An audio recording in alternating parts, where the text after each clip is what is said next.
What a jacked up episode. Okay, guys. Hey, welcome to Middle America. It's your boy Vin in the house. Couple technical difficulties.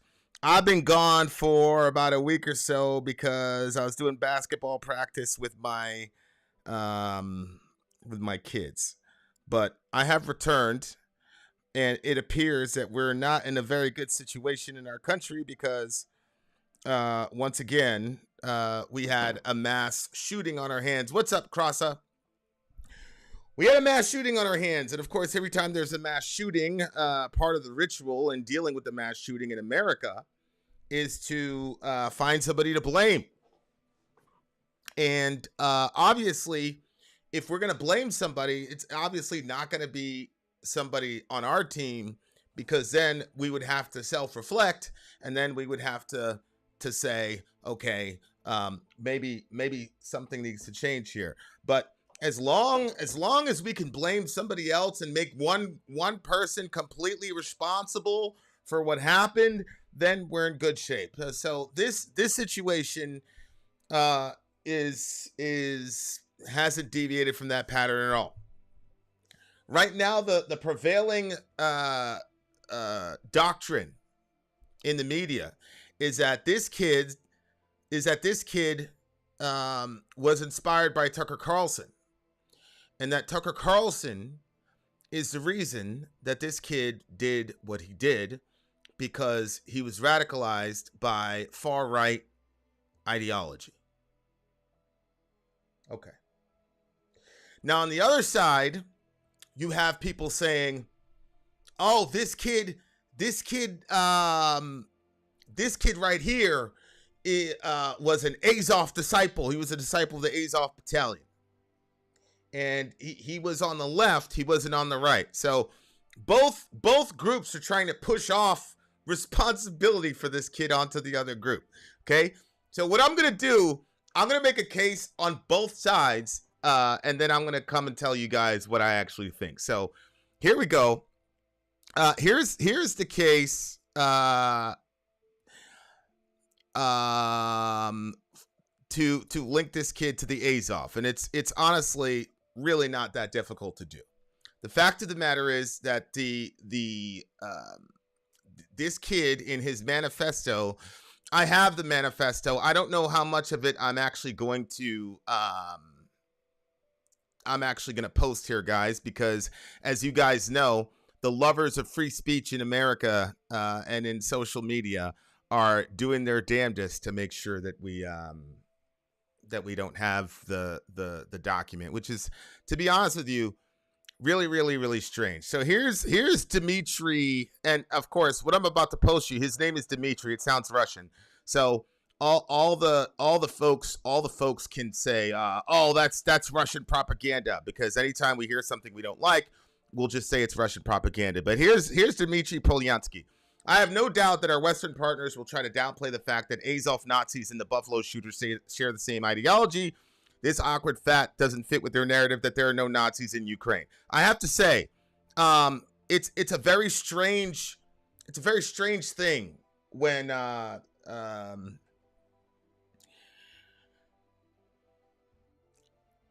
2 or 3 years ago, it was clear that there was a neo-Nazi issue in Ukraine, but now there's no Nazi issue at all. The Nazi issue in Ukraine is just like the Nazi issue in America, which we've demonstrated clearly that is just simply false and completely untrue, and is impossible to substantiate with any real fact. As I've said, dear listener, neo-Nazis in America, their grandparents fought and killed Nazis. Neo-Nazis in Ukraine, their grandparents marched Jews into the town square and massacred them by the tens of thousands. It's not the same.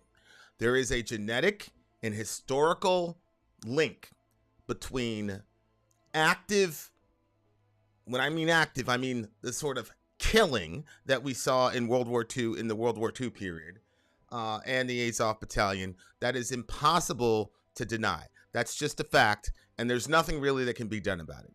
This kid, the guy that did the New Zealand shooting was his hero. He said that the guy was basically a god, and that anything he could do could not compare to what this guy accomplished. Now, I'm going to read you an article. It's called The Cipher Brief from 2019. This is 2019, okay?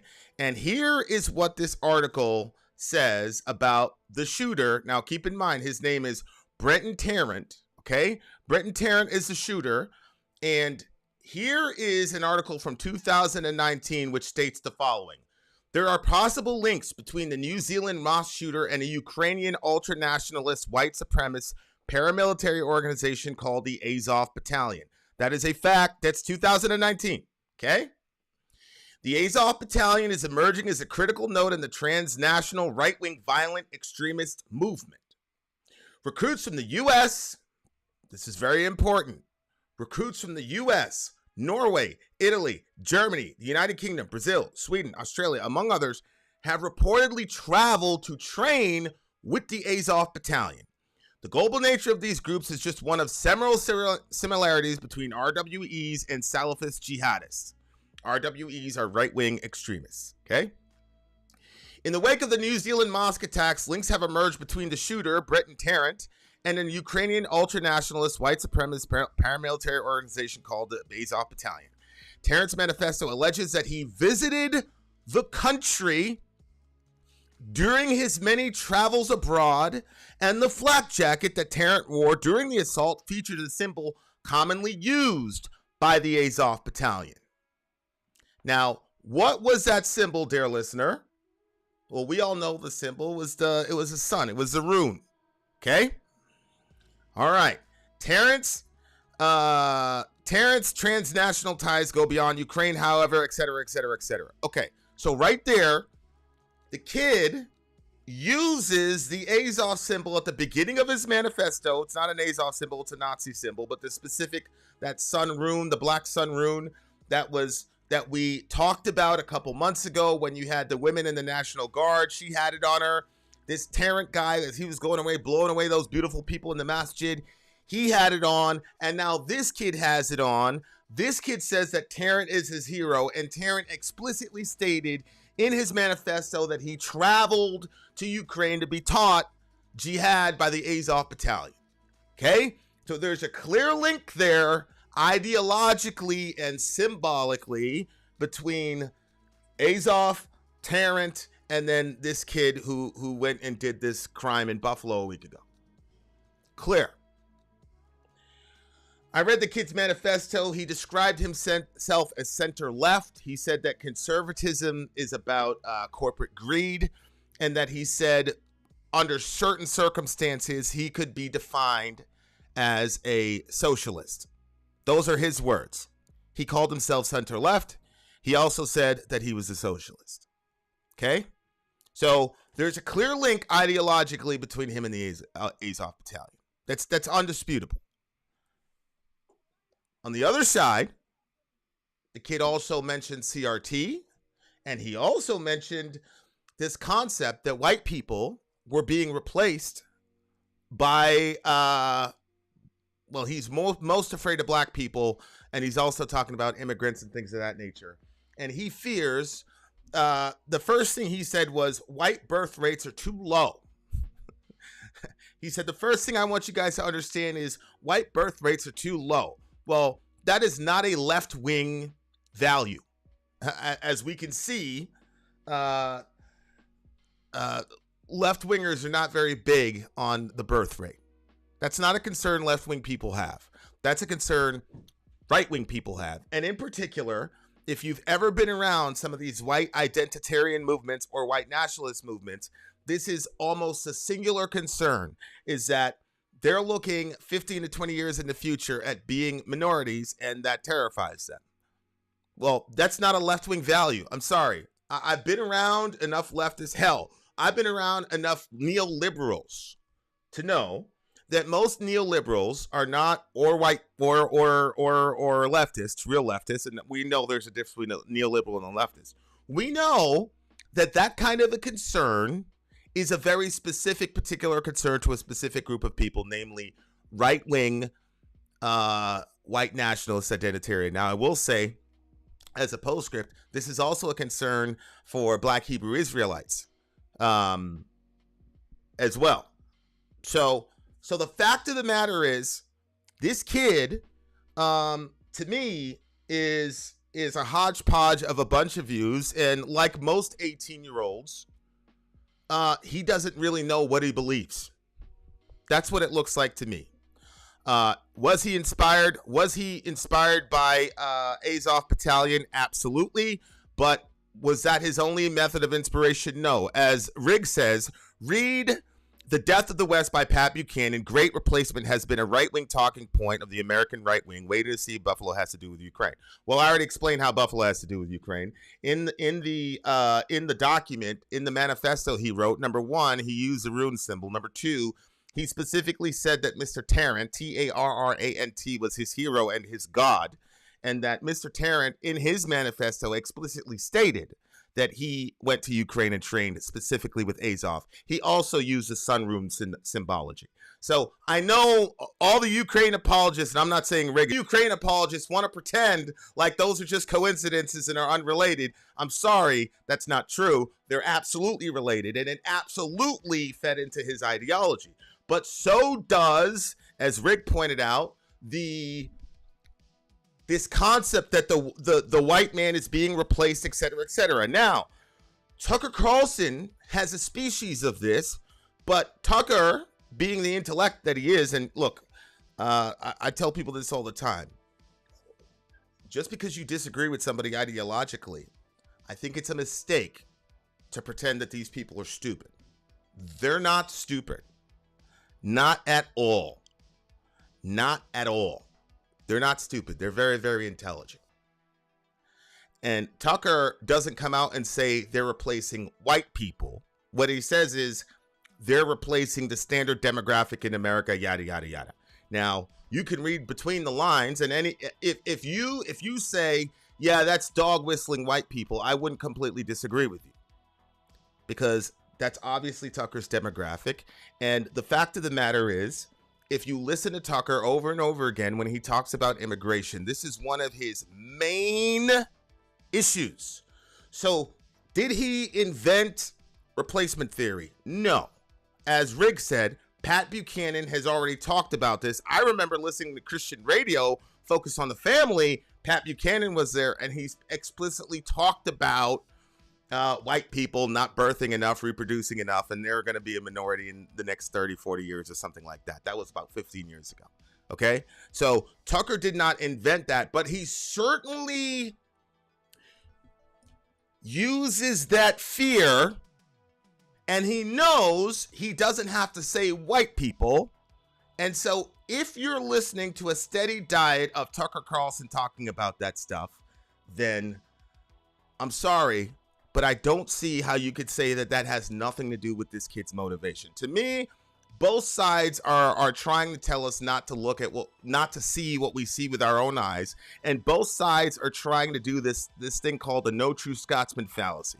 I saw TYT, and they were saying this kid couldn't have been a leftist, even though he said he was a leftist. He literally said that he was center left and that conservatism was horrible. He literally said that. And he also said that he was a quasi-socialist. These are the words of this kid. But TYT wants us to pretend that this kid didn't say any of that and just focus on Tucker Carlson. Meanwhile, the Ukraine apologists want us to ignore all the obvious links to ideologically, et cetera, to Azov and you. We're supposed to ignore that and point at Tucker Carlson. No, I'm not going to do that. I'm not going to do that. This was a very, very confused kid. This kid is very confused and all the rest of it. And I'll tell you guys who I really believe. You guys want to know who I blame for this? And you know, I'm kind of, look, this situation happened to my folks, right?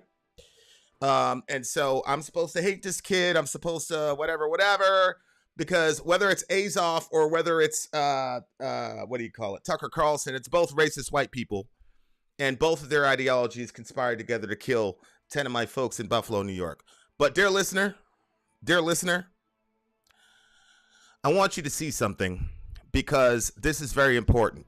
This kid explained to us why he did, how he became radicalized. And this is an angle that a lot of people aren't talking about. But I do believe that it's very important. So let's check this out, guys.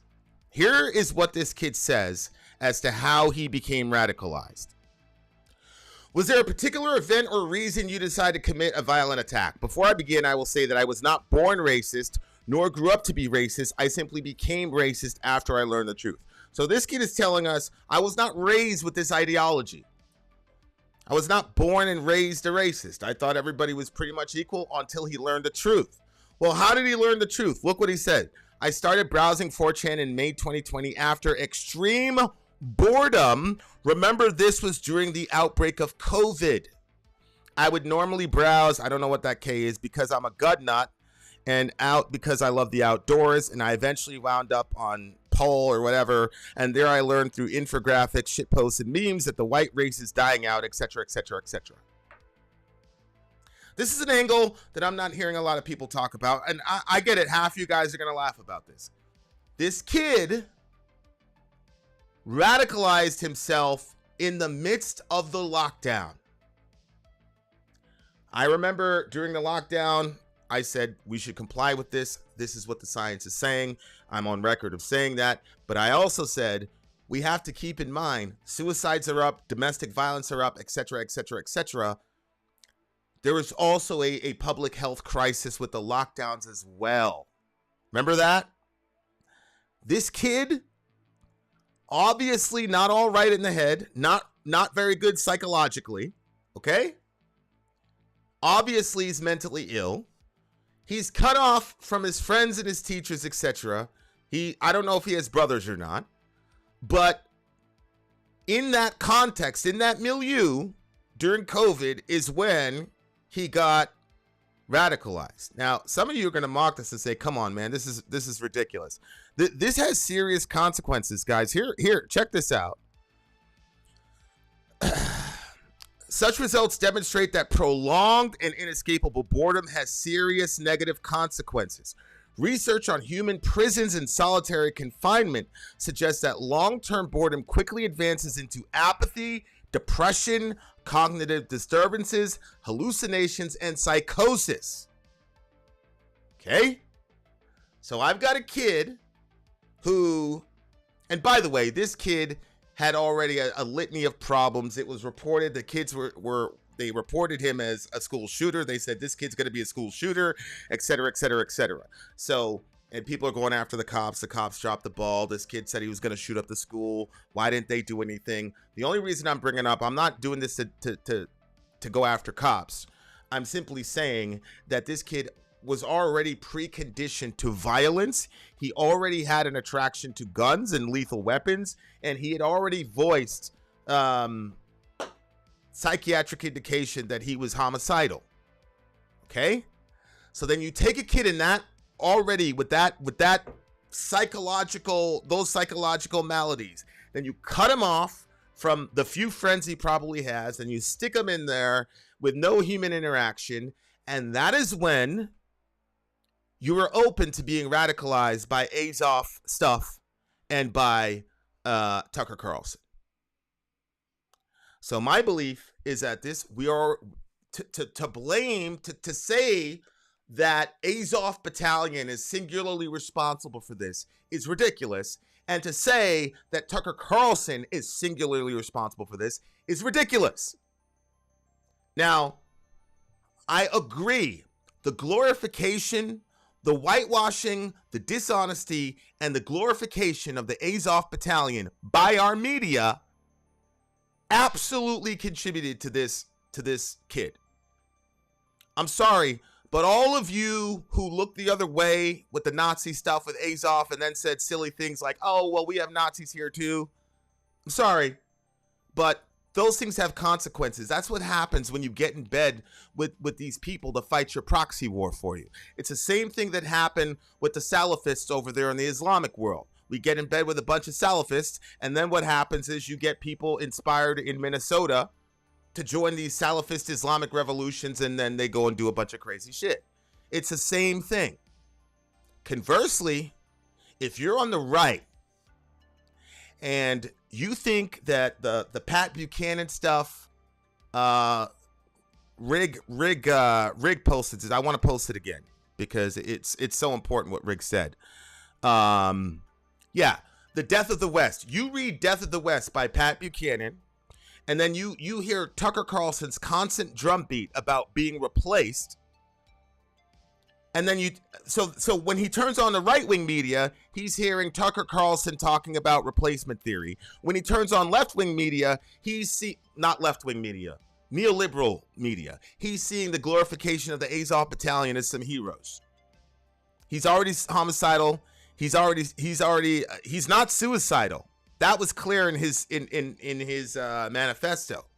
Say what you want about this kid, but he was absolutely trained. He knew what the hell he was doing. Anybody that knows about kinetic engagements knows that I was telling Sori, this kid could have done some serious work in the U.S. military. Okay.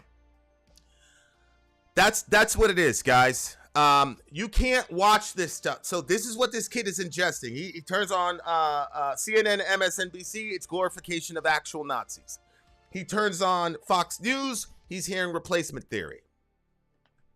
He's at school. He's completely cut off. The adults in his life, obviously not that well engaged. And he's spending hours and hours and hours and hours and hours and hours and hours and hours on these websites because those were gateway drugs, right? The CNN, MSNBC glorification of the Azov Battalion, calling them heroes, all this other nonsense, not dealing with the very obvious elephant in the room, makes a person go, let me go deeper into that. And if you go deeper into Azov stuff on Telegram, they are explicitly Nazis, these people. Even members of parliament. There's stuff that these people post on Telegram that I won't even repeat. You cannot say that doesn't aid to radicalization. Simultaneously, you can't say all the stuff that the right-wingers did with CRT, where they purposefully misrepresented what CRT was.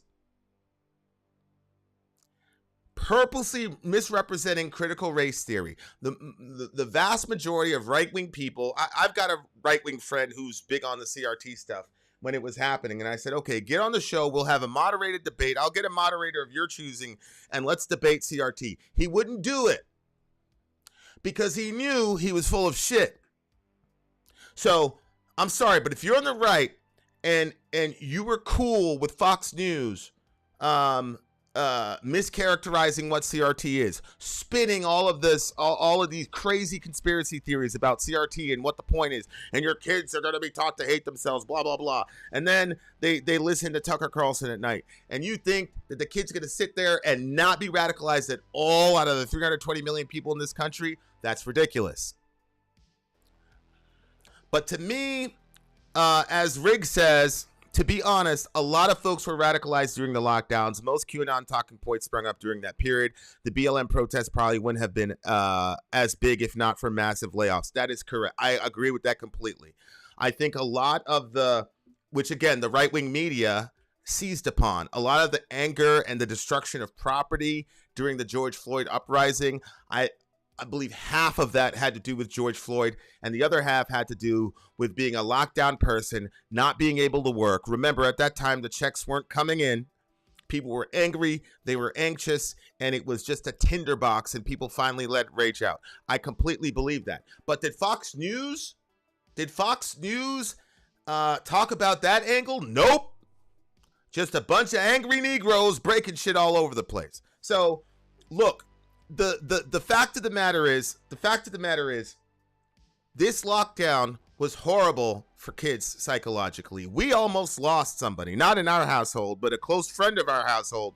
We almost lost somebody. Girl almost ended up in the hospital. And in my state, one of these kids unalived himself on Facebook during the lockdowns. So I don't hear a lot of people talking about the psychological effects of the lockdown and its relationship to this kid's situation, even though this kid explicitly stated at the beginning that is what radicalized. He explicitly stated that. So to say, oh, it's all Tucker, or oh, it's all Azoff, or oh, it's all Fox, oh, it's all MSNBC is ridiculous. It was a confluence of a bunch of factors, okay, that put this kid in the situation that he was in. Now, I can't find it in myself to hate this kid. I read his manifesto. I can't find it within myself to hate this guy. Now, I'm a lover of my people, and I'm very surprised because you guys, maybe you don't, but I'm a lover of black people. I'm a quasi-Pan-Africanist. My mother, I was reading Marcus Garvey when I was 11. I read Roots when I was 12. I'm a lover of black people. But I can't hate this kid. I can't hate this kid. I think he needs to go to prison. But I hope he gets the psychological and psychiatric help that he needs. I don't think he's a complete victim, but I also don't think he's a complete villain either. I think we've got to turn down the emotion, which guys is one of the reasons I didn't report on this as soon as I found out. Even though it would have got me a lot of views, because if you break the thing, because I mean, I pretty much have a ticker. I've got a couple tickers here, and that's why I'm able to break things quicker than a lot of your normal shows or whatnot. But I specifically sat on this one because I knew how close I was emotionally to the situation. I said to myself, Vinny, give it a couple days, give it a week, so your emotions can calm down, so that you can see clearly what the hell is going on with this kid. So that's what I did. And so that's why I've been late about this. You'll notice I don't really, there's been a couple police involved shootings of black people. I don't report on those. I didn't touch the Kyle Rittenhouse situation. I stay away from these racially motivated killings of my folks for my own mental health. So I generally don't report on that when black folks get killed by racist white people. For that reason. But this one is a little bit different because when I actually looked at the situation and I read the kid's manifesto, it's heartbreaking because I'm looking at it as a father. I've got a kid that is around that kid's age, and he needs, you remember how you were when you were a teenager. The kid's only 18 years old. They need so much guidance, especially from a strong male figure. There's so many things I could talk about with this situation, but when you see young men idolizing older men who commit these violent acts, it's a clear symptom of father hunger. Now, I'm not going to go into this kid's parents and blaming him. I don't know the kid's situation. All I'm saying is it looks like a clear indication of father hunger to me. And I'm not saying we should pity this kid. I'm not saying we should pity him. I'm not saying that he's a victim. I'm not saying any of that. What I'm saying is he is a human being, and he's only 18 years old, and there were influences on this kid that he didn't have control over. And there were circumstances that this kid was put in that he didn't have control over. And he went off and he did something that was absolutely horrible that he'll never be able to live down. And like I said, punish the kid to the fullest extent of the law. But I'm not going to hate this kid. And I'm not going to blame Tucker Carlson, even though I believe Tucker Carlson and that ideology is partly responsible. I also believe CNN and MSNBC, with their glorification of Nazis, is also partly responsible. And I also believe that our government, I believe, honestly, out of the three, left-wing media, right-wing media, and the shutdowns, I put the majority of the pie on the shutdown, actually. The shutdown was not good for mental health. It wasn't. It just wasn't. And it has to be acknowledged. Now people all over the world, are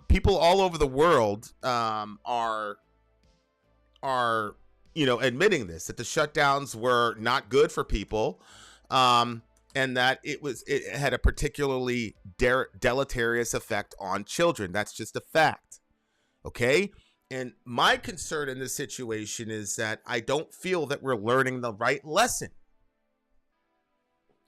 And it's impossible for us to stand a chance at learning the right lesson when one media outlet is saying it's their fault and the other folks are saying no, it's their fault, so that we can never get to the root cause issues of why this happened.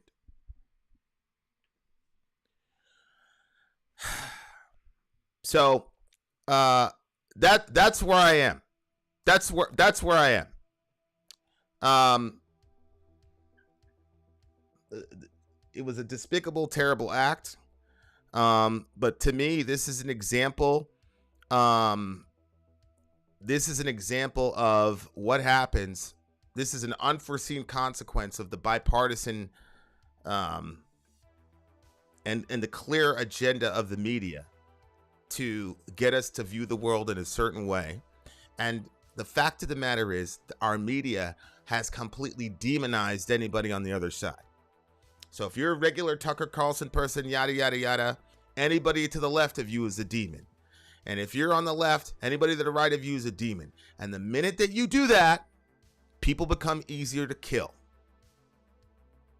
Now, are the folks in our media going to take accountability for the fact that they almost single-handedly in the last 5 years have completely divided this nation and turned us against each other and created an entire environment where there's always tension and always hostility? Are they going to take any accountability for that? Hell no, they're not going to take any accountability for that. They're going to use this to drive more of a wedge into people when we should be coming together. They're going to use that to do that. I've already seen it. All the pro-Russia folks. Oh, this is an open and shut case of Azov Battalion. It's open and shut. And all the other people, oh, it's an open and shut case. I was listening to TYT. They're like, left wingers wouldn't do this. Left wingers like this, like no true Scotsman fallacy. Yeah, like I don't know if you guys know this, but you could be racist as fuck and call yourself a leftist. I hope you know. I've ran into many of them. I ran into a bunch of racist left wing people, or sorry, neoliberal, telling me that remember the "you ain't black" comment? I had to explain to one of these well-meaning white people that "you ain't black" comment was a racist thing to say. So TYT is like, oh, look at the guy. Clearly, he couldn't be on our team. He's the guy who's racist. There's no racist in the neoliberal side.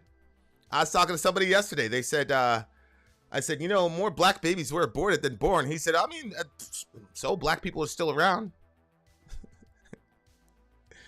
Okay, so stop it. There are racists in every crew. I hope you understand that. There are racists everywhere. This kid sounded more like a confused person who wanted to establish some sort of an identity. He admired men who did mass killings because he thought that was a pinnacle of masculinity. And because of that, his life is ruined, and he took out 10 very beautiful people created in the image and likeness of God. So, yes, the kid is a racist. Yes, he deserves prison time. He deserves all of that. But I don't think we as a society are going to benefit by crucifying this kid and then crucifying the people that inspired him, as if the actions of our government in enforcing this lockdown without thinking through the psychological ramifications, that's something that needs to be considered. That is something that needs to be considered. And at some point, our media, look, guys, as long as we fall for this tribalism thing where we consider anybody that disagrees with us like our sworn enemy, as long as we think that way about each other, then we're contributing to a zeitgeist where something like this can happen. This shit is very, very dangerous. And so I haven't tried to take a middle position. I believe Tucker Carlson is wrong about his replacement fearmongering. I think he's wrong for doing that. That he purposefully happened. Now the real question is to them, your guys' reporting contributed to this toxic zeitgeist. And if we could go back in time, would you adjust your messaging so that this kid wouldn't be radicalized? I doubt very highly that either one of them would take it back. And that's the problem. But at the end of the day, dear listener, this is capitalism. So unless and until we make people pay a price for trying to divide us, or unless and until we show people that we can't be divided and we know the world is not just as simple as saying left wing bad, right wing bad. Until we can start thinking with some nuance and seeing the humanity in people who disagree with us, people are going to keep dying. So that's my perspective on it. That's the best I can do on the situation. I'm not taking a mediating position on this. My position was formed on this kid after I read his 180-page memo.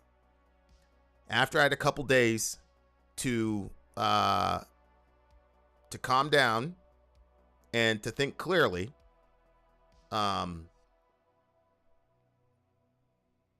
that's a conclusion I've came to. All right. That's the best I can come up with.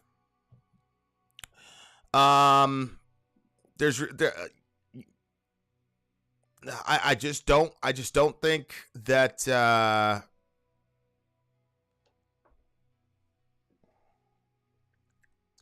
the divisions that we have in this country now are a lot more nuanced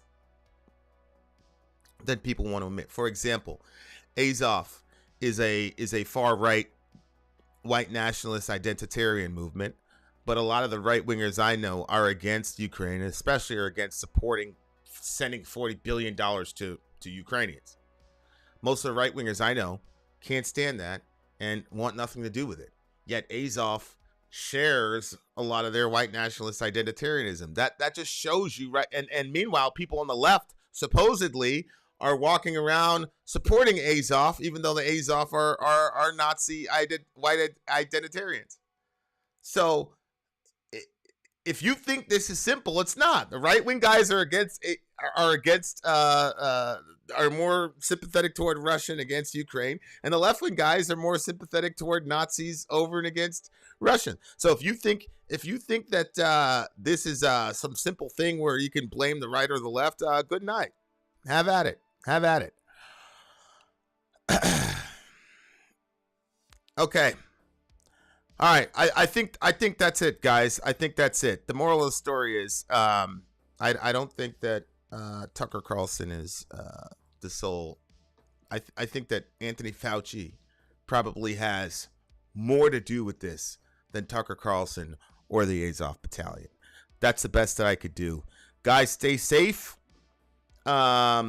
Stay safe. I hate to say this, but don't be paranoid, but be alert. Especially if you're in America, forget it. Don't be paranoid, but be alert. Because we know this is not the last time this is going to happen. Unbelievable. Unbelievable. All right. All right, guys. I'm out of here. And if you turn on the news one day and you see your brother is a victim of one of these mass shootings, don't you dare allow them to politicize my my death as some left-wing, right-wing thing, because it'll probably be because of both factors that we just discussed. So there's that. All right, guys, I'm out of here. Much love to all you guys. Love your neighbor. Huh? Seriously.